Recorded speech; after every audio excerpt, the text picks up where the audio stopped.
జై సీతారాం. రామరాజ్యం సీతమ్మలకే సాధ్యం. Male rule fail, female rule hail. ఇది ఒక నూతన సిద్ధాంతం. గతాన్ని మార్చలేము, భవిష్యత్తును మార్చుకుందాం. గతం అంటే మీ తల్లిదండ్రులు, వాళ్ళ తల్లిదండ్రులు. వాళ్ళు మారాలి అనుకోవడం అత్యాశే. భవిష్యత్తు అంటే మీరు, అంటే 18 సంవత్సరాలు నిండిన యువకుల కోసం ప్రత్యేకం. ఈ సిద్ధాంతం మీకోసం, ఈ ఉద్యమం మీకోసం. మీరే ఈ దేశ భవిష్యత్తు కనుక, భవిష్యత్తు అంతా మీదే కనుక. ఈ వీడియోలో పెళ్లి కూతురు సెలక్షన్ గురించి చర్చిస్తాను. ఈ వీడియో మీరు చూసిన తర్వాత మీ తల్లిదండ్రులకు షేర్ చేయండి. మంచి చెడు వారితో చర్చించండి. మిమ్మల్ని మీ తల్లిదండ్రుల నుండి వేరు చేయడం నా ఉద్దేశం కాదు. ఒకవేళ ఈ వీడియో చూస్తున్నది పెళ్లి కాని యువకుల తల్లిదండ్రులే అయితే ఈ వీడియో మీకు నచ్చితే మీ కొడుకుకి షేర్ చేయండి.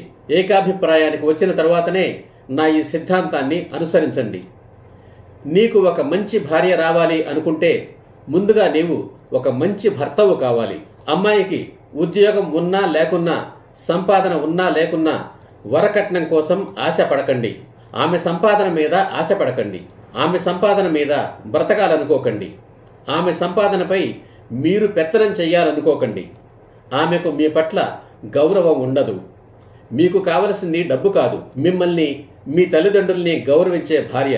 గుర్తుపెట్టుకోండి, మీరు వరకట్నంగా తీసుకునే ప్రతి రూపాయికి 100 రూపాయలు మీకు నష్టం చేస్తుంది పెళ్లి అయిన తర్వాత మీ భార్య. జీవితానికి డబ్బు అవసరమే కానీ డబ్బే జీవితం కాకూడదు. ఇది మొట్టమొదటి విషయం. తరువాతి విషయానికి వస్తే, మీకు పెళ్లి కావాలనుకుంటే సిగరెట్లు, మద్యపానం, క్లబ్బులు, పబ్బులు వంటి అలవాట్లు ఉంటే వాటిని వెంటనే విడిచిపెట్టండి. ఆ అలవాట్ల జోలికి భవిష్యత్తులో కూడా పోనని ఆమెకు హామీ ఇవ్వండి. ఈ రోజుల్లో సిగరెట్లు, మద్యపానం త్రాగని వాళ్ళు ఎవరున్నారు అని వాదించకండి. అవేమీ జీవితావసరాలు కావు, వ్యసనాలు మాత్రమే. ఆ వ్యసనాలు ఉన్నవారికి భార్య, పిల్లల మీద ప్రేమ ఉండదు. ఆ అలవాట్ల వల్ల మీ ఆరోగ్యంతో పాటు మీ భార్య ఆరోగ్యం, మీకు పుట్టబోయే పిల్లల ఆరోగ్యం కూడా పాడవుతుంది. వైవాహిక జీవితంలో శృంగారాన్ని మించిన మత్తు ప్రపంచంలోనే లేదు. ఆ మత్తును సిగరెట్లలోనూ, మందులోనూ, డ్రగ్స్లోనూ వెతుక్కోవాలనుకుంటే పెళ్లి ఆలోచనే మానుకోండి. మీకు ఆడవాళ్ళంటే చిన్న చూపా, లేక సాటి మనుషుల్లాగా గౌరవిస్తారా? పురుషాహంకారం ఏ స్థాయిలో ఉన్నది? భార్యను కొట్టడం లాంటి అనాచారాలపై మీ అభిప్రాయం ఏమిటి అనే విషయాలు ముందుగానే మీకు మీరే ఆలోచించుకోండి. కారణం ఏదైనా భార్యను కొట్టే హక్కు భర్తకు లేదు. భార్యను కొట్టడం మగతనం కాదు. భార్య అంటే బానిస అనే భావన మీకు ఉన్నట్లయితే ఆ ఆలోచనను మార్చుకోండి. పెళ్ళయ్యాక ఎప్పుడైనా మీ భార్యను మీరు కొడితే మీపై గృహహింస కేసు పెట్టి జైలుకు పంపవచ్చు. అందుకు సిద్ధమైతేనే కొట్టండి. జైలు నుంచి వచ్చాక మళ్ళీ ఆమెతోనే కాపురం చెయ్యవలసి వస్తుంది. లేదా ఆమె తిరిగి మీ చెంప పగలగొడితే మీ సిగ్గు పోతుంది. కనుక అటువంటి ఆలోచనలను మార్చుకోండి, లేదా పెళ్లి చేసుకోవడం మానేయండి. సాటి మనిషిని కొట్టే హక్కు ఎవరికీ లేదు. ఆ విషయంలో స్త్రీలకు ప్రభుత్వము, చట్టాలు ఏర్పరిచిన రక్షణ వ్యవస్థల గురించి తెలుసుకోండి. మీకు అహంకారం ఎక్కువైతే భార్యను కొట్టడం మీ హక్కుగా భావిస్తుంటే కనుక మీరు వివాహం చేసుకోకపోవడమే మేలు. ఆ తర్వాత ఆమె మీ మీద గృహహింస కేసు పెట్టడం, మీరు మీ తల్లిదండ్రులు కోర్టుల చుట్టూ తిరగడం తప్పుతుంది. భార్యను గౌరవించడం తెలియని వాడు వివాహానికి అనర్హుడు. ఈ విషయంలో అవసరమైతే మీ తల్లిదండ్రులను కూడా నియంత్రణలో ఉంచగలగాలి. కొందరు అత్తలు కోడళ్లను ఇంటి పని మనుషుల కంటే, బానిసల కంటే హీనంగా చూస్తారు. ఒకవేళ మీ తల్లి అలాంటిదైతే ఆమె ఆలోచనలను మార్చుకోమనండి. అలా చెప్పడం మీకు చేతకాకపోతే వివాహం చేసుకోకపోవడమే ఉత్తమం. పురుషుడికి తల్లి, భార్య ఇద్దరూ 2 కళ్లతో సమానం. కానీ భార్య కొంచెం ఎక్కువ. ఎందుకంటే తల్లి భోగం తండ్రి దగ్గర మాత్రమే, అది గతం. భార్య భోగం భర్త దగ్గర, అది ప్రస్తుతం, అనివార్యం. కనుక తల్లి కంటే భార్య నిర్ద్వందంగా కాస్త ఎక్కువే. ఒకవేళ ఆమె గనుక సంపాదిస్తుంటే తన సంపాదన మొత్తాన్ని ఆమె తల్లి పేరుతో బ్యాంకులో అకౌంట్ తెరిచి అందులో వెయ్యమని చెప్పండి. ఆమె డబ్బుకి ఆమె తల్లిని మించిన రక్షకులు లేరు. అలా చేయడం ఆమె తల్లికి ఆమె మీద, ఆమె సంపాదన మీద సాధికారత. అదే నిజమైన మహిళా సాధికారత. ఎందుకంటే ఆమె మొదట ఆమె తల్లి ఆస్తి కనుక. అంతేకాదు, ఆమె తండ్రి నుంచి ఆమెకు వారసత్వంగా వచ్చే ఆస్తి గాని, పెళ్లి సందర్భంగా ఇచ్చే స్త్రీధనం లేదా వరకట్నంతో పాటు తన కష్టార్జితాన్ని మీ పిల్లల భవిష్యత్తు కోసం, ముఖ్యంగా ఆమె భవిష్యత్తు కోసం ఆమె అమ్మ దగ్గరే దాచుకోమ్మనండి. అమెరికాలోని వాళ్ళు ఎవరి సంపాదన వాళ్లే ఖర్చు పెట్టుకుంటారట. అదే దిక్కుమాలిన ఆచారమో. మన హిందూ మతంలో మాత్రం భార్య పిల్లల అవసరాలు తీర్చవలసిన బాధ్యత భర్తదే. కనుక పెళ్లి అయిన తరువాత ఆమె సంపాదనలో ఒక్క రూపాయి కూడా ఇంటి కోసం ఖర్చు పెట్టనవసరం గాని, మీకు ఇవ్వవలసిన అవసరం గాని లేదని చెప్పండి. అలా అని అగ్రిమెంట్ వ్రాసి ఇవ్వండి. నా సిద్ధాంతం ప్రకారం స్త్రీలకు డబ్బుతో ప్రయోజనమే లేదు. అది వారికి భవిష్యత్తు రక్షణ కోసమే. ఒకవేళ ఆమె సంపాదనతోనూ, ఆమె తండ్రి నుండి ఆమెకు సంక్రమించిన ధనంతోనూ ఏదైనా స్థిరాస్తి కొనదలుచుకుంటే దానిని తన తల్లి పేరుతో మాత్రమే రిజిస్టర్ చేయించుకోమ్మనండి. తల్లి అనంతరం తనకు చెందేలా ఏర్పాట్లు చేయించుకోమ్మనండి. బ్యాంకులో ఫిక్స్డ్ డిపాజిట్ చేసినా తన తల్లి పేరుతో చేయించి నామినీగా తన పేరు పెట్టుకోమ్మనండి. తదనంతరం తన సంతానానికే చెందేలా ఏర్పాట్లు చేసుకోమ్మనండి. పెళ్లికి ముందు అన్నిటికీ అంగీకరించి పెళ్లి అయిన తరువాత తోక జాడేద్దామనుకుంటారు కొందరు అతి తెలివిగాళ్లు. అలాంటి అనుమానం ఆమెకు లేకుండా మీకు మీ తండ్రిని గ్యారంటీ ఉండమనండి. 1000 రూపాయలు అప్పుగా ఇవ్వాలంటేనే గ్యారంటీ లేకుండా ఇవ్వరే.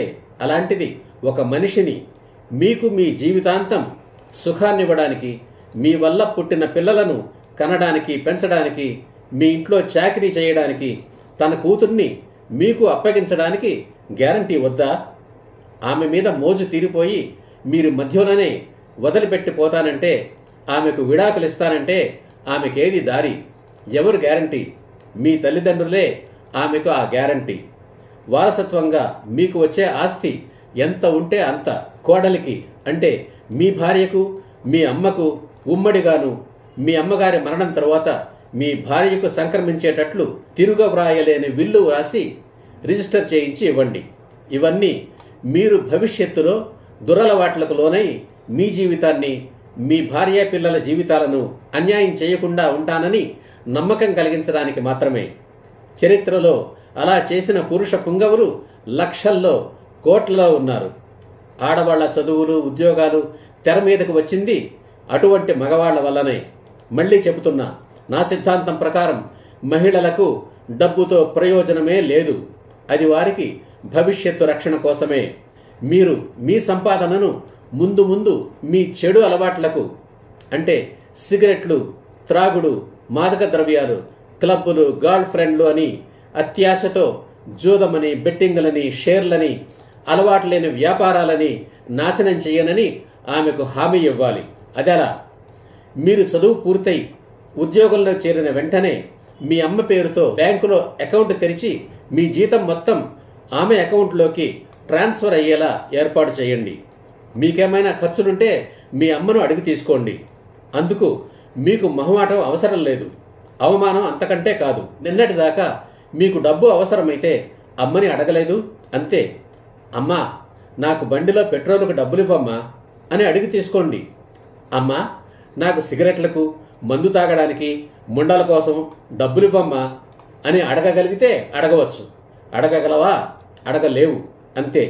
నీకు లాక్ పడినట్టే. నీ వ్యక్తిత్వ నిర్మాణం జరిగినట్లే. మీ అమ్మ నిన్ను గురించి, నీ వ్యక్తిత్వాన్ని గురించి ఎవరికైనా, ఎప్పుడైనా, ఎక్కడైనా గుండెల మీద చెయ్యి వేసుకుని ధైర్యంగా, నిర్భయంగా, నిస్సందేహంగా, నిస్సంకోచంగా చెప్పగలదు.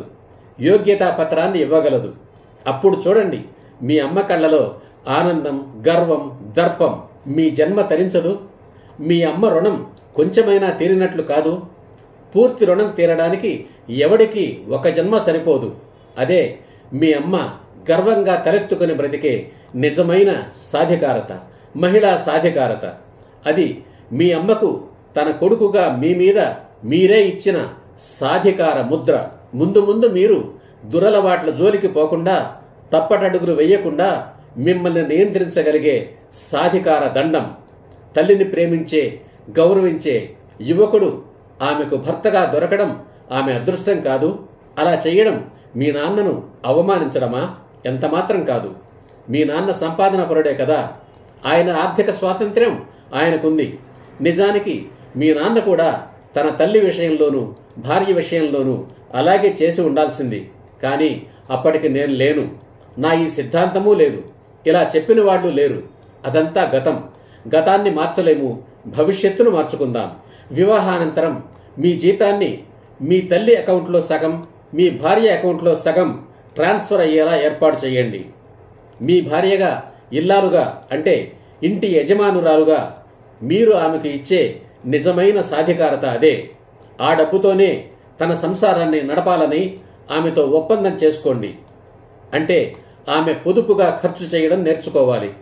సోంబేరితనం, దుబారాగా ఖర్చు చేయడం అలవాటు చేసుకోకుండా ఉంటే అదే పొదుపు.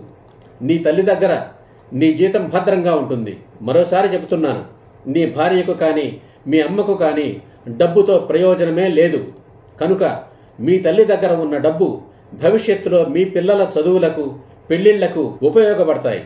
నీ భార్యకు ఎప్పుడైనా కొద్దో గొప్ప అవసరమైతే నీ భార్య మీ అమ్మను అడిగి తీసుకోవచ్చు. అలా అని తిరుగ వ్రాయలేని అగ్రిమెంట్ వ్రాసి ఇవ్వండి. ప్రతిగా జీవితాంతం తోడుగా ఉంటానని, మీ తల్లిదండ్రులను తన స్వంత తల్లిదండ్రుల్లా ఆదరిస్తానని, గౌరవిస్తానని అగ్రిమెంట్ వ్రాయించుకోండి. మీ అమ్మ తన అత్తగారిని అంటే మీ నానమ్మను ఎలా ఆదరించిందో, ఎలా గౌరవించిందో మీకు తెలిసే ఉంటుంది. తెలియనట్లు నటించకండి. అలాగే మీకు కాబోయే అత్తగారు తన అత్తగారిని ఎలా గౌరవించిందో అడిగి తెలుసుకోండి. మీ భార్య మాత్రం మీ అమ్మను తన స్వంత తల్లి కంటే మిన్నగా ఆదరించేలా, గౌరవించేలా అగ్రిమెంట్ వ్రాయించుకోండి. ఒకవేళ మీ అమ్మ గాని, మీ కాబోయే అత్త గాని తమ అత్తల పట్ల తప్పు చేసినట్లయితే అదే తప్పు నీ భార్య కూడా చెయ్యనవసరం లేదు. అప్పుడే నీ భార్య నిన్ను గౌరవించినట్లు. ఆమెకు నీ మీద లేని గౌరవం నీ తల్లి మీద ఎందుకుంటుంది? ఇది సింపుల్ లాజిక్. నీ తల్లిని గౌరవించే భార్యను మనస్ఫూర్తిగా సమాదరించడం నీ ధర్మం. ఈ విషయంలోనే చాలామంది మహిళలు తప్పు చేసి తమ జీవితాలను తమకు తెలియకుండానే నిస్సారంగా గడిపేశారు. ఇంకా గడిపేస్తూనే ఉన్నారు. వాళ్లను చూసి జాలిపడడం తప్ప ఎవ్వరూ ఏమీ చెయ్యలేరు. అదే తప్పు నీ భార్యను చెయ్యనివ్వకు. అప్పుడే నీవు నీ భార్య నుండి నిజమైన గౌరవాన్ని పొందగలుగుతావు. ప్రపంచంలోని స్త్రీలందరూ దేవతలే. అయితే తాము దేవతలమన్న సంగతి వారికి తెలియదు. అందుకే వారు తెలిసి తెలియని, అర్థం లేని అసూయ ద్వేషాలతో అత్తగారిని, ఆడపడుచులను దూరం పెడతారు. అలా కాకుండా తాము దేవతలమని ఎరిగి దేవతల్లా ఆలోచించి మంచి మార్గంలో నడుచుకునేలా మగవాడు తన నానమ్మ, అమ్మమ్మ, తల్లి, భార్య, అక్క చెల్లెళ్ల మధ్య సామరస్యాన్ని పాదుకొల్పాలి. మీ అమ్మ ఒక దేవత, మీ అత్త కూడా ఒక దేవతే.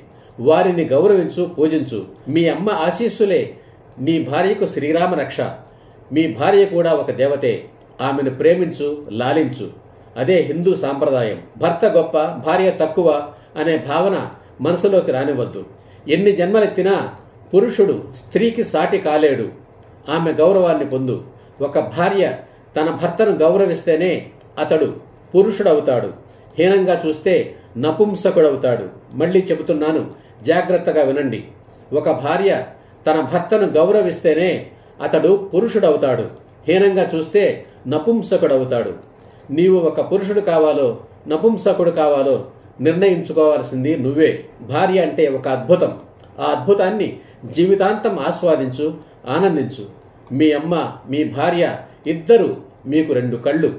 ఇద్దరూ కలిసి మెలిసి తల్లి కూతుళ్లలా ఉంటే అదే నీకు, నీ భార్యకు ఆరోగ్యం, ఆనందం. ఆ ఇల్లే ఒక స్వర్గం. మరి మీ జీతమంతా మీ తల్లికి, మీ భార్యకు ట్రాన్స్ఫర్ చేసేస్తే మరి మీ ఖర్చుల కోసం ఏం చెయ్యాలి? మీకు ప్రత్యేకంగా ఖర్చులేముంటాయి?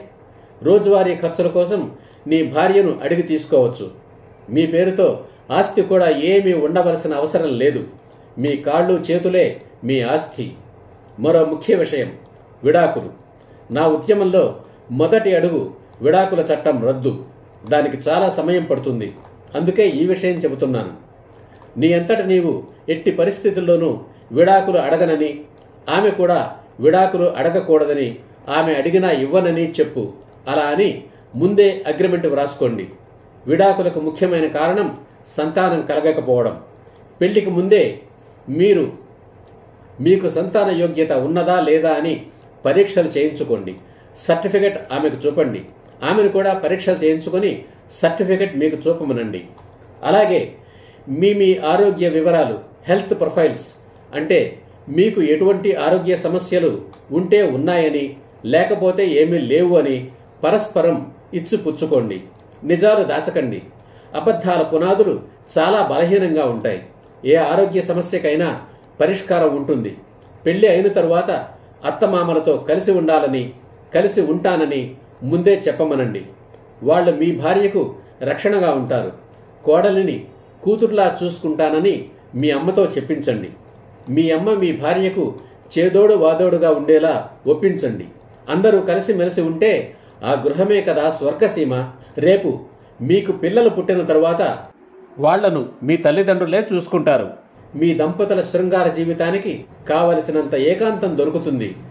మీ అమ్మ తన అత్తగారిని, అంటే మీ నాయనమ్మను ఎలా చూసుకునేదో మీకు తెలుసు. తెలియనట్లు నటించకండి. తన అత్తగారిని గౌరవించిన కోడలు తన కోడల్ని కూడా ఆదరించదు. ఆ విషయాన్ని గుర్తుపెట్టుకోండి. అవసరమైతే మీ అమ్మను మార్చండి. ఆమె మారనంటే మీరు పెళ్లి చేసుకోనని చెప్పండి. ఒకవేళ మీ అత్తమామలకు మగపిల్లలు లేకపోతే వాళ్ళు కూడా మీతో పాటే ఉండవచ్చని అగ్రిమెంట్ వ్రాసి ఇవ్వండి. అది ఆమె తల్లిదండ్రుల పట్ల మీ బాధ్యత. ఆమె తల్లిదండ్రులతో కలిసి ఉంటానని, వారిని మీ తల్లిదండ్రుల్లా ఆదరిస్తానని, గౌరవిస్తానని ముందే అగ్రిమెంట్ వ్రాసి ఇవ్వండి. అందరూ కలిసిమెలిసి ఉంటే ఆ గృహమే కదా స్వర్గసీమ. మరో విషయాన్ని మీరు ఆమెకు ధృవపరచాలి. ఇప్పటికే మీరు వేరే ఎవరిని పెళ్లి చేసుకోలేదని, లేదా పెళ్లి చేసుకుంటానని ఎవరికి వాగ్దానం చేయలేదని వ్రాతపూర్వకంగా ధృవపరచండి. ఆమెను కూడా మీకు తన గురించి ధృవపరచమనండి. ఎందుకంటే ఇది పురుషాహంకార ప్రపంచం. పురుషుడు ఎంతమందినైనా పెళ్లి చేసుకోవచ్చు, పెళ్లి చేసుకోకుండా కూడా కాపురం చేయవచ్చు అనే పురుషాహంకార ప్రపంచం. అలాగే పెళ్లి అయిన తర్వాత కూడా పరస్త్రీలందరినీ తల్లుల్లా, అక్క చెల్లెళ్లలా భావిస్తానని, ఎట్టి పరిస్థితుల్లోనూ ఎవరితోనూ అక్రమ సంబంధాలు పెట్టుకోనని అగ్రిమెంట్ వ్రాసి ఇవ్వండి. అతిక్రమించితే పోలీసు కేసు పెట్టి జైలుకు పంపడానికి వెనుకాడవద్దని అగ్రిమెంట్ వ్రాసి ఇవ్వండి. ఒకప్పుడు చాలా వరకు ప్రభుత్వ ఉద్యోగం చేస్తున్న వరులకు గిరాకీ ఉండేది. ఆ రోజుల్లో నీ జీతం ఎంత, పై ఆదాయం ఏమైనా ఉంటుందా అని అడిగేవారు సిగ్గు లేకుండా. అంటే లంచాలు తీసుకునే వాళ్ళంటే పిల్లనిచ్చే వాళ్లకు గొప్ప గౌరవం. అప్పుడు వాళ్లకు తెలియదు లంచాలు మింగేవాడికి అన్ని రకాల దరిద్రపు అలవాట్లు ఉంటాయని. ఆ తర్వాత ఏం జరిగినా ఏం చేస్తారు? కుక్కిన పేనులా నోరు మూసుకుని కూర్చునేవారు. అన్నం పెట్టే ప్రభుత్వాన్ని, పన్నులు కట్టే ప్రజలను మోసం చేసేవాడికి పెళ్లాన్ని మోసం చేయడం ఒక లెక్క. ఈ రోజుల్లో అయితే ప్రభుత్వ ఉద్యోగులు అరుదుగానే ఉంటున్నారు. ప్రైవేటు ఉద్యోగం కానీ, ప్రభుత్వ ఉద్యోగం కానీ నీతి నిజాయితీతో కూడిన సంపాదనతో బ్రతుకుదామని, అవినీతి సంపాదనకు పాల్పడనని చెప్పండి. అదనపు సంపాదన కోసం ఉన్నదాన్ని పోగొట్టుకునే పనికి మాలిన పనులు చేయనని అగ్రిమెంట్ వ్రాసి ఇవ్వండి. పెళ్లికి ముందు ఎంగేజ్మెంట్ లేదా నిశ్చితార్థం ఎలా చేసుకోవాలో కూడా నేనే చెప్తాను. నేను చెప్పిన అన్ని పాయింట్లతో అగ్రిమెంట్లు వ్రాసుకొని వాటితో పాటు పెళ్లి కూడా ముందు రిజిస్ట్రార్ ఆఫీసులో చేసుకోండి. అదే ఎంగేజ్మెంట్. ఆ తరువాత ముహూర్తాలు, శుభలేఖలు, బంధుమిత్రులను పిలిచి పెళ్లి పందిట్లో సంప్రదాయబద్ధంగా వివాహం చేసుకోండి.